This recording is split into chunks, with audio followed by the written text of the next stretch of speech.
마녀로 몰려 억울하게 죽은 여인. 이야기 시작에 앞서 구독 부탁드립니다. 1631년 충청도 어느 집안에 줄초상이 났다. 이 집안은 인조반정으로 공신에 오른 집안인데 이번에 원인을 알 수 없는 병으로 죽은 사람들은 이점이란 자의 아버지, 큰아버지, 그리고 남동생이었다.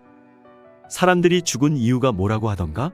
글쎄, 아무도 왜 줄줄이 사망했는지 원인을 모른다고 하네. 참으로 기이한 일이군. 집안 사람들도 사망 원인을 몰라 흉흉해하고 있던 어느 날 집안에서 목 없는 시체가 발견되어 모두를 깜짝 놀라게 했다. 이건 분명 누군가 저주를 내리기 위해 갖다 놓은 것이 틀림없습니다. 필시 이것 때문에 줄초상이 났던 겁니다. 도대체 누가 이런 걸 갖다 놓았단 말이냐? 주술로 저주를 내려 사람을 죽일 수 있는 사람이 있습니다. 제 전처인 신숙녀입니다. 놀랍게도 사람들은 이 모든 사단이 이 점에 쫓겨난 아내 신숙녀 때문이라고 확신했다. 그도 그럴 것이 신여인은 이점과 결혼해서 잘 사는 듯 했지만 결정적으로 아이를 낳지 못했다. 그래서 대가 끊길 것을 염려한 집안 어른들과 시아버지의 원성이 대단했다. 어쩌다가 저런 며느리를 들인 게냐? 형님, 면목 없습니다. 때를 잊지 못하는 것은 조상에 대한 효가 아니다. 잘 판단해라. 네, 형님. 시아버지는 날이 갈수록 신여인의 모든 것이 마음에 안 들기 시작했다. 애도 못 낳으면서 밥은 많이도 처먹네. 하지만 며느리 신여인도 한 성질했다. 더럽고 치사해서라도 얼른 애를 낳아야 되는데. 저런 시아버지한테 말하는 싸가지하고는. 궁지에 몰린 신여인은 어떤 약으로도 아이가 생기지 않자 최후의 방법으로 주술의 힘을 빌리기로 했다. 이제 이판사판 방법은 주술뿐. 그래서 무속인이 시키는 대로 피 묻은 속옷을 입고 다니거나 동물의 시체를 찢어 놓는 등 각종 기행을 벌였다. 아이만 생긴다면 뭐든 할 거야? 하지만 신여인의 노력에도 불구하고 끝내 아이는 생기지 않고 오히려 각종 기행들이 발각되면서 집안 사람들을 충격에 빠뜨렸다. 하다 기괴한 짓거리를 다 하는구나.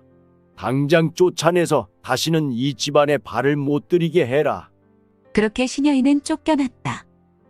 그런데 그로부터 몇 개월 후 알 수 없는 병으로 구박하던 시아버지를 시작으로 줄초상이 나고 집안에서 목 없는 시체가 발견되자 사람들은 신여인의 주술 때문에 사람들이 죽었다고 생각하게 된 것이다.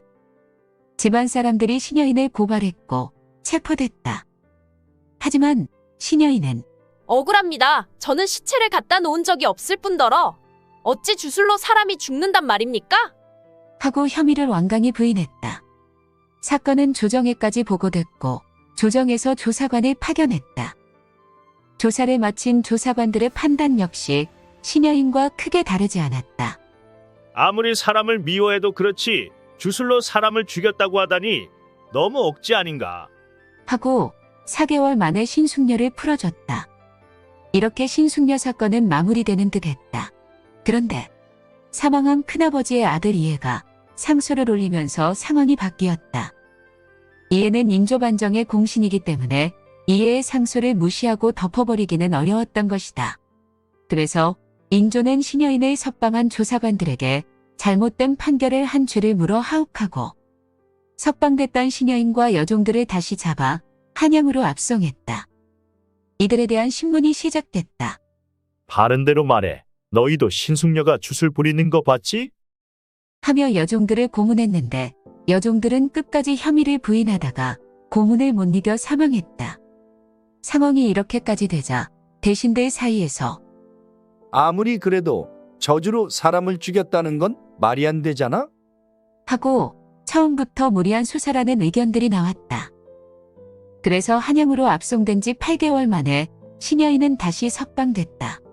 내가 진짜 주술로 사람을 죽일 수 있으면 다 죽여버렸을 거다. 이후 신여인을 무고한 사람들을 벌줘야 한다는 여론이 일었다. 무고하는 사람들을 그대로 두면 억울한 사람들이 늘어나고 나라 기강이 엉망이 됩니다. 무고죄로 엄히 다스려야 합니다. 그래서 이번에는 시녀인을 고발했던 이씨 일가 10여 명이 무고죄로 구속됐다. 그러자 이씨 집안의 다른 사람들이 모두 들고 일어났다. 인조는 입장이 매우 난처했다. 명색이 나를 도와준 공신 집안인데 의견을 무시할 수는 없고 그렇다고 주술로 사람이 죽었다고 할 수도 없고 어쩌지? 하고 고민하던 인조는 묘안이 생각났다. 그래, 이랬거나 저랬거나 신숙녀를 벌 주면 되는 거잖아. 그래서 인조는 대신들에게 이랬거나 저랬거나 신숙녀의 행실에도 문제가 없었다고 볼 수 없으니까 당장 잡아들여라. 하고 명했는데 그 말을 들은 대신들은 황당했다. 그래서 신숙녀에 대한 명은 거두시고 이 시일가를 벌하여 주십시오. 하며 인조의 뜻에 맞섰고 인조도 물러서지 않았다. 그러다 보니 대신들과 인조 간의 자존심 싸움처럼 됐는데 부모의 죽음을 밝히려는 효자들에게 죄를 물으면 이 나라의 효행이 위축될 것이니 이 시일가에게 죄를 물을 수 없다. 하고 인조가 끝까지 버티자 일부 눈치 보던 대신들이 듣자하니 신숙녀는 시아버지에게도 못되게 굴었다고 하던데 그것 또한 죄가 큽니다. 그러니 그 죄를 물어 일단 구속하는 것이 마땅합니다. 하고 중재안을 냈는데 다른 대신들은 그마저도 말이 안 된다고 생각했지만 그 중재안을 일단 받아들였다. 그렇게 해서 시녀인은 세 번째 체포가 됐다. 일사부재리 원칙도 없습니까? 도대체 같은 사건으로 몇 번을 재판받습니까? 이렇게 이 사건은 다시 마무리가 될 것 같아 보였는데 아무리 조선시대라고 해도 임금이나 대신들이나 한 번 판결난 사안을 다시 재판하는 것도 개운치 않은 마당에 하필 그 죄가 주술살인이라 뭐라 판결 내기가 찜찜했다. 그러다 보니 어느 누구도 선뜻 판결을 못 내리고 주저했다. 이거 잘못했다가는 역사의 길이 오점이 될 텐데. 다른 사람이 처벌 수위를 정하겠지 뭐. 그렇게 모두가 판결을 주저하는 사이 2년이란 세월이 흘렀고 시녀인은 여전히 감옥에 있었다. 저는 억울합니다. 이제 제발 판결을 내려주십시오. 시녀인의 판결 문제를 조정해서 이러지도 저러지도 못하고 있는 사이 뜻밖의 소식이 들려왔다. 전하, 신숙녀가 감옥에서 자결하였습니다. 그랬다. 시녀인이 견디다 못해 감옥에서 스스로 목을 맨 것이다. 다행이네. 판결을 내릴 필요가 없게 됐네. 조정에선 누구도 부끄러운 판결을 안 내리게 돼서 다행이었을지는 몰라도 마녀로 몰린 시녀인은 아무런 증거도 없는 사건으로 석방과 체포를 반복당하다가 생을 마감했다. 차라리 시녀인이 실제로 주술로 사람을 죽일 수 있었다면 자신은 살고 무능한 관리들이 죽지 않았을까?